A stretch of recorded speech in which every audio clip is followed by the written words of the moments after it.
कार्तिक मास महात्म्य अध्याय 12. नारद म्हणतात, राजा जलंधराने मोठ्या भक्तीने माझी पूजा केली व हसून म्हणाला, हे ब्राह्मण, आपण कोठून आलात? विशेष काय काय पाहिले? येथे कोणत्या कार्याकरता आला त्याची मला आज्ञा करा. नारद म्हणतात, हे दैत्येंद्रा, मी सहज कैलासाला गेलो असता तेथे पार्वतीसह शंकर वसलेले पाहिले. तेथे 10,000 योजनी कल्पवृक्षाचे वन आहे, शेकडो कामधेनू आहेत व चिंतामणीचा सर्वत्र चकचकाट आहे. ते पाहून मला मोठे आश्चर्य वाटले व अशी संपत्ती त्रैलोक्यात सुद्धा असेल की नाही असे वाटले.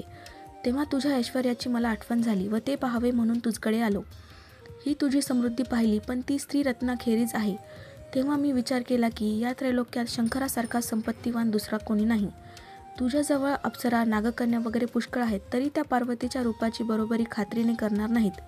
तिच्या लावण्य समुद्रात ब्रह्मदेव निमग्न होऊन धैर्यच्युत झाला, अशा त्या पार्वतीची बरोबरी कोण करणार आहे? मदनाचा नाश करणारा विरक्त असा शंकर असून तिच्या रूपाला भुलून तिच्या लावण्य समुद्रात मासोळीप्रमाणे फिरत होता.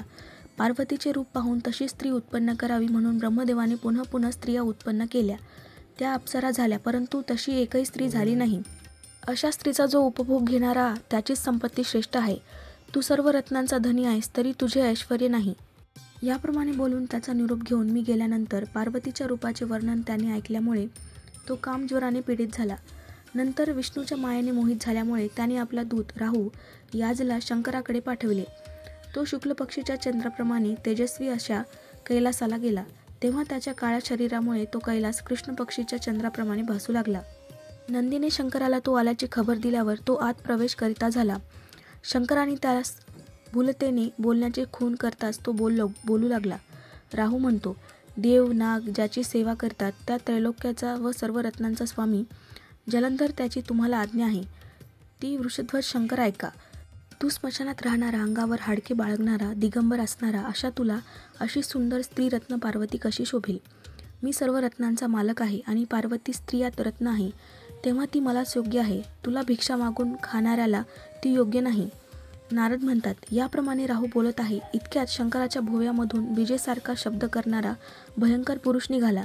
त्याचे तोंड सिंहासारखे, जीभ बाहेर आलेली व लळलळ करणारी अग्नीच्या ज्वाळेप्रमाणे ज्याचे डोळे, मोठा उंच केस, उभे शरीर, कृश भयंकर जसा दुसरा नरसिंहच, असा तो पुरुष राहूला खाण्याकरिता धावला.